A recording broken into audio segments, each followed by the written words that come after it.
Une stratégie d'activation de marque, c'est un vocable qui comprend plusieurs dimensions. Bonjour à toutes et à tous, je suis Sandrine Roland.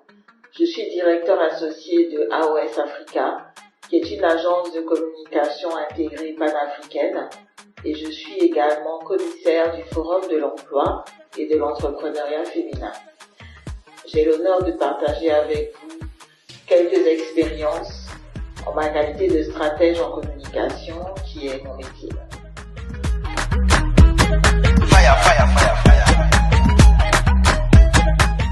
Une stratégie d'activation de marque, c'est un vocable qui comprend plusieurs dimensions.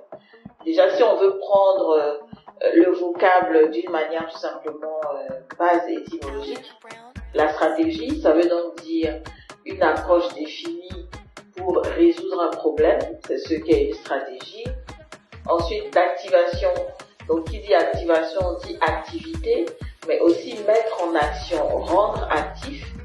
Et enfin, de marque, donc toutes les marques qui peuvent exister.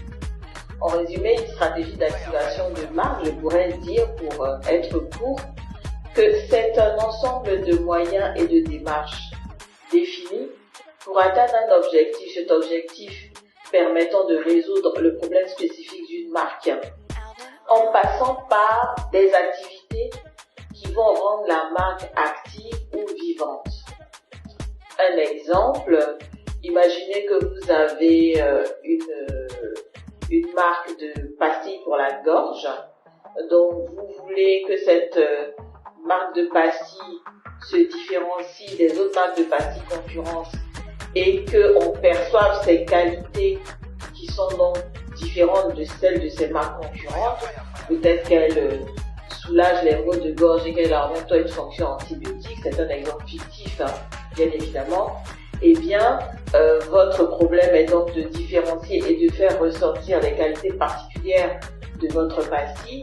Et donc, vous allez concevoir des activités qui vont plutôt aller sur la mise en action ou le fait de rendre la marque active.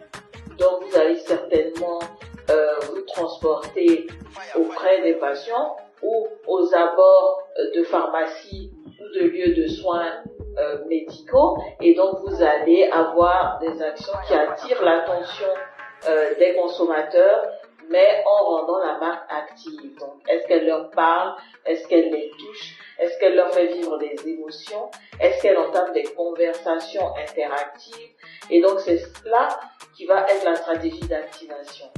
En termes d'activation, il y a plusieurs activités assez classiques qui sont connues, les opérations de street marketing, les caravanes, les roadshows, les spectacles, les démonstrations et les différents acteurs qui donc exécutent une stratégie d'activation de marque s'appliquent à toujours le faire de manière différente. Donc voilà ce que je peux dire en résumé, c'est un très vaste sujet. Mais bon, je vous donne un petit résumé pour commencer.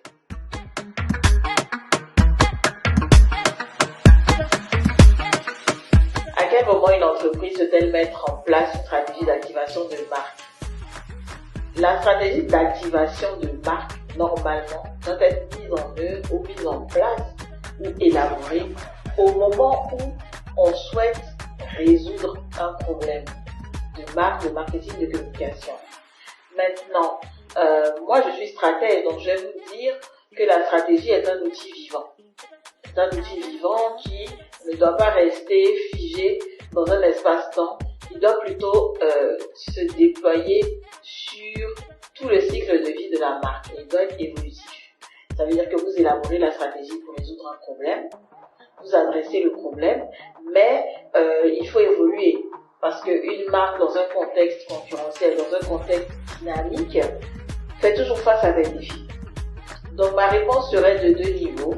Il faut la faire quand on a un problème à résoudre, il faut la poser, il faut la mettre en œuvre, mais il faut également la garder vivante, l'actualiser, de sorte à ne pas être surpris quand un nouveau problème survient. Et même si on est pris par surprise, quand un nouveau problème survient, on a la capacité de réagir beaucoup plus vite, vu qu'on a maintenu notre stratégie d'activation vivante.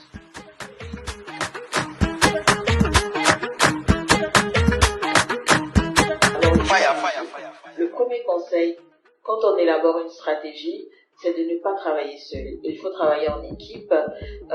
Nul dans la science s'infuse de toutes les manières. Et c'est très important de réaliser une stratégie qui est la résultante de la mise en commun de plusieurs intelligences. Ça, c'est le premier conseil que je peux donner. Le deuxième conseil que je peux donner, c'est de toujours partir du consommateur. On ne fait pas de stratégie sans connaître profondément la cible qui est concernée par l'objectif qui est visé. Ça veut dire quoi? Ça veut dire aller en immersion dans le quotidien des gens, sortir, aller vers eux, parler avec eux au moment où on élabore la stratégie. De sorte à ce que la cohérence et la rectification vont être faites en cours d'élaboration de votre stratégie. Le troisième conseil, c'est de mettre sur papier toutes les idées, qu'elles soient bonnes ou qu'elles soient mauvaises. Il faut les mettre sur papier. L'exercice d'écrire une idée rend l'idée tout de suite beaucoup plus palpable, d'une part. D'autre part, elle permet de figer l'idée dans l'état où on l'a imaginée, parce que si on ne l'écrit pas tout de suite, 10 minutes après, le cerveau étant tellement actif, l'idée peut évoluer. Donc, dès que vous avez une idée, écrivez-la. Écrivez-la sur un bout de papier, écrivez-la dans un petit point de notes que vous avez dans votre ordinateur, mémorisez-la par une note vocale, mais écrivez-la tout de suite. Et enfin, le dernier conseil que je pourrais vous donner, c'est d'éprouver votre stratégie d'activation. Une fois que vous avez fini de l'élaborer, ne soyez pas forcément satisfait. Faites-la relire, reconfrontez vos idées avec vos cibles marketing ou communication, reconfrontez vos idées avec d'autres membres de votre équipe qui n'étaient pas forcément impliqués dans le travail de réflexion. C'est là que vous pouvez réaliser des stratégies d'activation de base vraiment très très bonnes.